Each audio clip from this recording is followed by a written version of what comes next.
प्यारे बच्चों, कैसे हैं आप लोग। आज की वीडियो में आपको एक इम्पोर्टेंट क्वेश्चन हल करके दिखाऊंगा।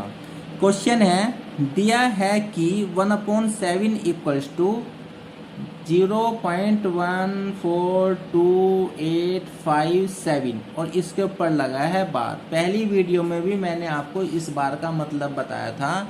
इसका मतलब है कि जिन भी संख्याओं के ऊपर बार लगा हुआ होता है वे संख्या बार बार रिपीट होती हैं। ठीक है, इसका क्या मतलब हो गया कि ये संख्या 14272 बार बार रिपीट होगी। यानी अगर हम बार हटा दें तो पहले 1 से 7 तक की संख्याएं आएंगी, उसके बाद फिर 1 से शुरू हो जाएगा, 1 4 2 8 5 7, फिर बार बार यही संख्या आती रहेंगी अप टू इनफाइनाइट तक। तो हमें ये दे रखा है और हमें इनका मान ज्ञात करने हैं। तो देखो कैसे करेंगे। हल में लिखेंगे, हमें दिया है प्यारे बच्चों कि 1/7 बराबर 0.142857 और इसके ऊपर लगा है बार। हमें 2/7 का मान ज्ञात करना है। तो 2/7 को मैं लिख सकता हूँ 2 × 1/7, या मैं इसको ऐसे भी लिख सकता हूँ 2 × 1/7। बहुत ध्यान से समझिएगा, यहाँ पर एक मैं आपको एक्स्ट्रा बात बता दूँ। अगर हमने इसको ये लिख दिया 2 × 1/7 की जगह मैंने प्यारे बच्चों ये लिख दिया 2 सही 1/7, तो इन दोनों, ये जो दोनों लिखे हुए हैं इन दोनों में काफ़ी डिफरेंस है। इसका मतलब तो यह है कि 2 की गुना 1 में हो रही है, तो 2 × 2 2/7 आ जाएगा। इसका मतलब यह है कि पहले 7 की गुना 2 में होगी, 1 जुड़ेगा, तब कैलकुलेटर होकर के जो भी संख्या आएगी वही आएगा। जैसे इसका मतलब क्या है कि इसके नीचे हम लिखेंगे 1, तो ये बीच में गुना है, यानी 2/1 एक परिमेय संख्या है और 1/7 दूसरी परिमेय संख्या है। इन दोनों परिमेय संख्याओं के गुना हो रही है, तो 2 की गुना 1 में करेंगे 2 × 2, 1 की गुना 7 में करेंगे 7 × 7। और इसका मतलब क्या है कि 7 दूनी 14, 14 में 1 जोड़ेंगे तो 15/7। ठीक है, तो मुझे इस संख्या को ऐसे लिखना है क्योंकि मेरे पास है 2/7। मुझे ये कदापि इस फॉर्म में नहीं लिखना है प्यारे बच्चों। ध्यान दो, अगर ये बात आपकी समझ में नहीं आई है तो एक बार फिर सुनो। अगर मेरे पास 2 × 1/7 है तो मैं उसको ऐसे लिखूंगा 2 × 1/7, न कि ऐसे लिखूंगा 2 सही 1/7, क्योंकि इसके लिखने का तरीका जो है और उसके बाद कैलकुलेशन का तरीका अलग होता है, और इसके लिखने के तरीके के बाद जो कैलकुलेशन है उसका तरीका अलग होता है।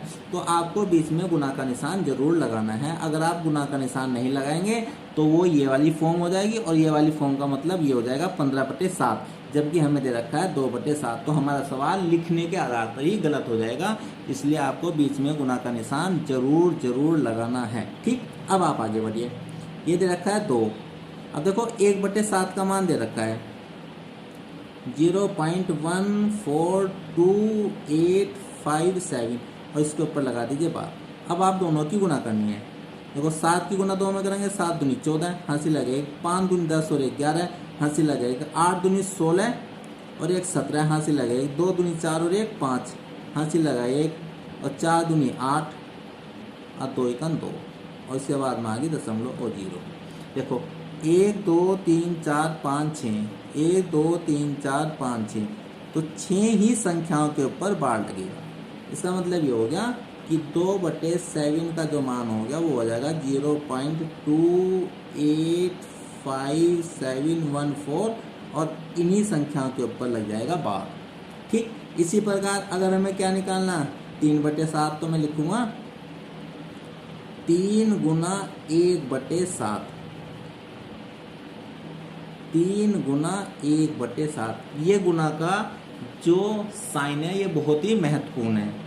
इसके बाद लिखूंगा मैं प्यारे बच्चों 3 × 1/7 का मान डाल दो, तो 0.142857 और इसके ऊपर बार लगाए। ठीक है, अब गुना कर दीजिए। 7 या 21 हासिल लगे 2, 5 या 15, 16 17 हासिल लगे 1, 8 या 24 और 25 हासिल लगे 2, 3 दूनी 6, 7 8 हासिल कोई नहीं लगा, और 4 या 12 हासिल लगा 1, 4 3 गन 3 और 1 4। देखो 1 2 3 4 5 6, 1 2 3 4 5 6, तो इसके ऊपर ही 12 आ जाएगा और दशमलव लगेगी यहाँ, इससे पहले आ जाएगा 0। तो 3/7 का मान आ जाएगा 0.428571। मेरे ख्याल से ये बात आपकी समझ में आ गई होगी। एक आंसर आपका ये हो जाएगा। इसी प्रकार मैं आपको जो और मल्टीप्लाई है या जो और वैल्यूज हैं उनके मान निकाल करके दिखा रहा हूँ। सीधा सीधा लिख रहा हूँ। 4/7, 4/7 का मान आ जाएगा 0.571428। इसके ऊपर 12 आ जाएगा। आपको ये 4/7 का भी मान ऐसे निकालना है, ठीक है। 5/7, 5/7 का मान आ जाएगा 0.714285 और इसके ऊपर भी 12 आ जाएगा। उसके बाद आपको निकालना है प्यारे बच्चों 6/7 का मान। 6/7 का मान आ जाएगा 0.8571 और 42 और इसके ऊपर भी 12 आ जाएगा।